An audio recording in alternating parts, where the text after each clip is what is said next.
से बाहर बेदखल करते हुए नई सरकार को जन्म देगी। और तो बता रहे हैं कि 2024 में उनकी सरकार ही नहीं बनेगी। सर 4 जून का इंतजार करें, 4 जून का इंतजार कह रहे हैं 4 जून का इंतजार करें। मैं तो कहता हूँ अगर जनता ने 4 जून को अपने पक्ष में वोट नहीं किया तो 2 जून की रोटी को तरस जाएगा एक एक बंदा देश का। 4 जून से पहले मैं देश की जनता को आपके चैनल के माध्यम से कहना चाहता हूं, अगर 4 जून से पहले जनता ने अपने पक्ष में वोट नहीं किया तो 2 जून की रोटी को तरस जाएगा।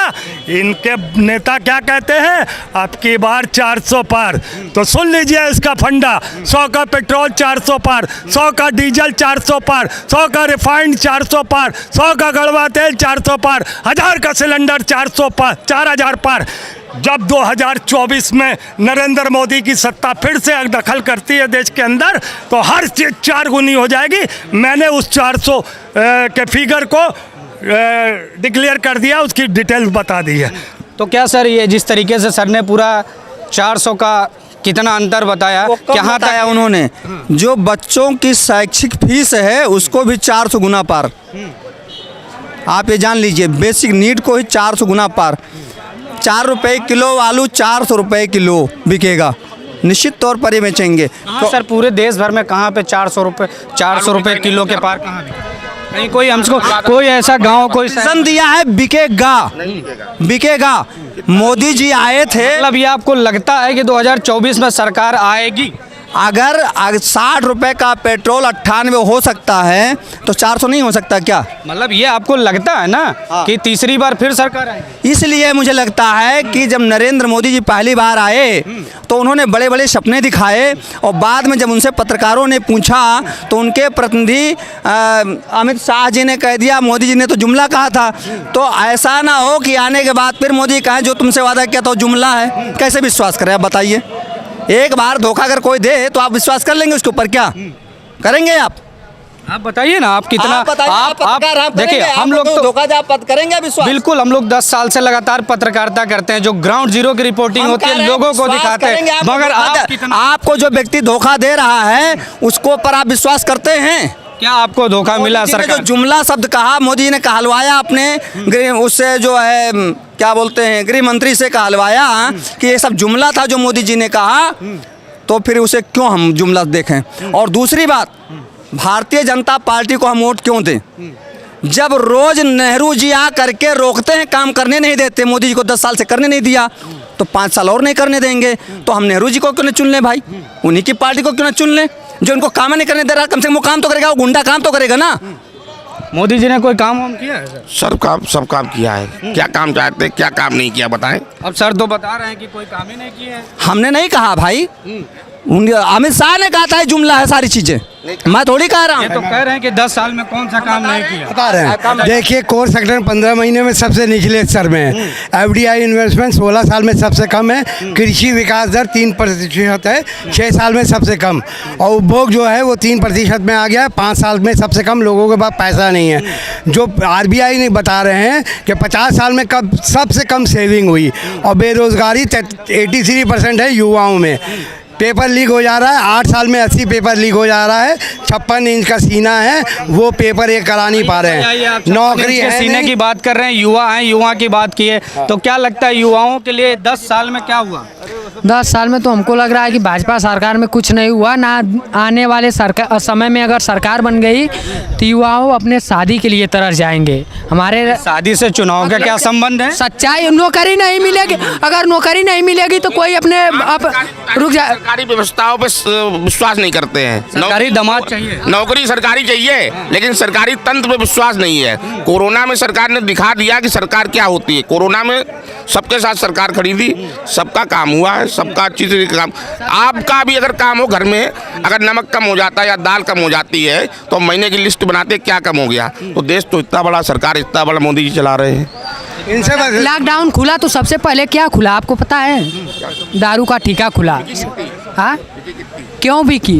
क्यों खुला? सबसे सरकार ने बोला, सरकार ने बोला। देखिए ये बताइए की किसने? कि ये बड़ी बड़ी बातें कर रहे हैं। पीने के लिए खोले थे, वो किसानों को बर्बाद करने के लिए खोले थे। लेके जाता है मोदी जी का कि तुम पियो जाके दारू। देखिए एक बात बताइए, ये भ्रष्टाचारी पार्टी है, बलात्कारी पार्टी है और आपका जाके आतंकवादी पार्टी है। अभी तालिब को वो तो लगातार कह रहे हैं आतंकवादियों को मैंने खत्म कर दिया इस देश से, किसी को मैं अंदर घुसने नहीं दे रहा हूँ। चाहे आप किसी को भी देख लीजिए, देश के उस पार एक बॉर्डर पे हमारा जो एयरफोर्स का जवान है वो चले गए, उनको लेकर के ये लोग लगाए। आप कैसी बात कर रहे हैं कि जो है सरकार तालिब, एक मिनट रुक जाओ, तालिब जम्मू कश्मीर का इनका सोशल मीडिया का इंचार्ज है, वो लश्कर तोयबा का है।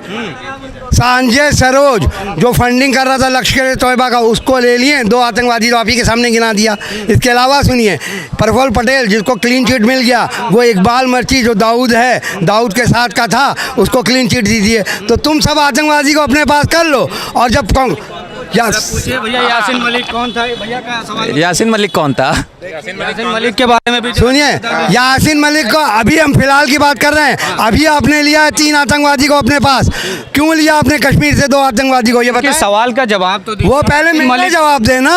2 आतंकवादी को, तालिब को और संजय सरोज जो लश्कर है। भाई आप दुनिया की राजनीति बता रहे हैं, भैया की सवाल का युवा है भाई, आप तो नहीं है युवा, मगर ये तो युवा है ना, इनका हक है अपने सवालों का जवाब मांगने का, क्योंकि आप कह रहे हैं ना कि युवाओं के लिए कुछ नहीं किया। युवा ने पूछ लिया आपसे सवाल, बताएं। युवा पूछ ले यासीन मलिक कौन था, तो हम यासीन कुलदीप सिंह सेंगर का बता दिए, आप हमको तालिब का बता दिए। तालिब का बताइए ना, आप क्यों डर रहे हो? आप इकबाल मिर्ची का बताओ, जो बम ब्लास्ट करके कितने लोगों को मार दिया था, दाऊद का साथी, उसको प्रफुल्ल पटेल उसके साथ था, उसको चार्जशीट में आपने क्यों फ्री कर दिया? सीबीआई ने क्यों छोड़ दिया? क्योंकि आपके दल में आ गया। आप ये बता, ब्रिजभूषण कौन है जो लड़की लोग का ओलंपियन का रेप कर रहा था?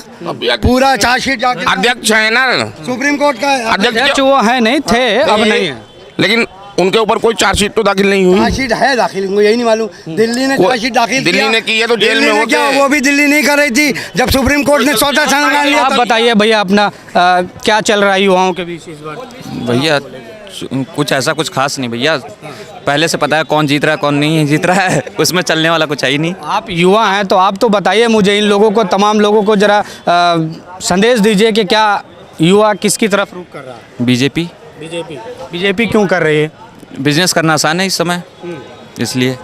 देखिए भाई युवा भी कह रहे हैं कि बीजेपी को ही ज्वाइन एक युवा से करेंगे, आपने लगातार पूरे युवा का तमाम लोग भी बता रहे हैं। जो- आप बताइए भैया किसको चुनना पसंद करेंगे? नहीं बीजेपी को ही चुनना। बीजेपी को। आप किसको चुनना पसंद करेंगे? आप भैया किसको चुनना? बीजेपी।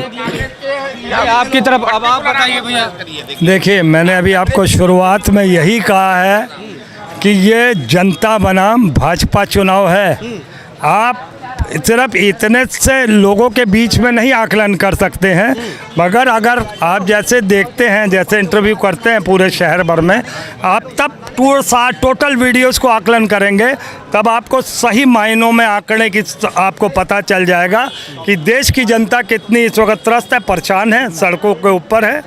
और मैंने बताया आपको, बार बार कह रहा हूँ, मोदी जी कहते हैं कि मैंने 80 करोड़ लोगों को जो है राशन दिया, आयुष्मान कार्ड योजना दी जिससे 5 लाख लोगों को सब गरीबों को राहत मिल रही है। उसके बाद अभी चुनाव भी देखा अपने विधानसभा में, क्या फ़र्क हुआ? जहाँ जहाँ के आप जीते थे वहाँ भी सब हार गए। देखिए, जहाँ तक राशन का सवाल है, सभी सरकारें समय समय पर अपनी तरफ से, क्षेत्रीय हो चाहे देश की सरकार हो, क्षेत्रीय हिसाब से ही बढ़ता है, सब जगह बढ़ता है, वो कोई नहीं। इस बार सबसे अच्छी बात ये रही ना कि इन्होंने डबल बार दिया राशन, 2 बार राशन दिया। 2 बार नहीं, 1 बार मिल रहा है, पता कर लीजिए, 1 बार मिल रहा है। आप गलत कर रहे हो, 1 बार। कोरोना में 2 बार मिला था, आपको जानकारी नहीं है, इस समय अब 1 ही बार मिल रहा है। आप पहले होमवर्क कर लो, आप खुद ही नहीं जानते हो, एक ही टाइम पड़ रहा है। हमें बिल्कुल वही कहने का मतलब है कि लोगों को डबल राशन। ये गर्व करने वाली बात नहीं है, ये शर्म करने वाली बात है। आप बताइए सर, लोकसभा चुनाव चल रहा है, क्या सोचते हैं इस बार लोकसभा चुनाव में इस बार का माहौल जो है लखनऊ की जनता का क्या है? राजनाथ सिंह जी। राजनाथ सिंह लखनऊ के लोगों के लिए काफ़ी विकास किया, क्योंकि इससे पूर्व में भी हो रहे हैं, उनके बारे में क्या कुछ कहना चाहेंगे? देखिए ये सीट वैसे भी परंपरागत रूप से भारतीय जनता पार्टी की रही है, तो इसलिए इसमें कोई चेंज होने की संभावना नहीं है। ये सीट भाजपा के खाते में, भाजपा के खाते में, क्योंकि तमाम सारे लोग हैं जो देख रहे होंगे आप कि किस तरीके से लोगों का रुख है। वो कहना है इनका कि जो सरकार है कुछ काम नहीं किया है, युवाओं के लिए कुछ नहीं काम हुआ, गरीबों के लिए कुछ नहीं काम हुआ। तो ऐसे लोगों को क्या आप जवाब देंगे? देखिए क्या होता है, जैसे होता है ना, लोगों का काम है, जैसे विपक्ष होता है तो अगर वो कहेगा कि सब कुछ हो चुका है तो उसके पास मुद्दा ही नहीं रहेगा।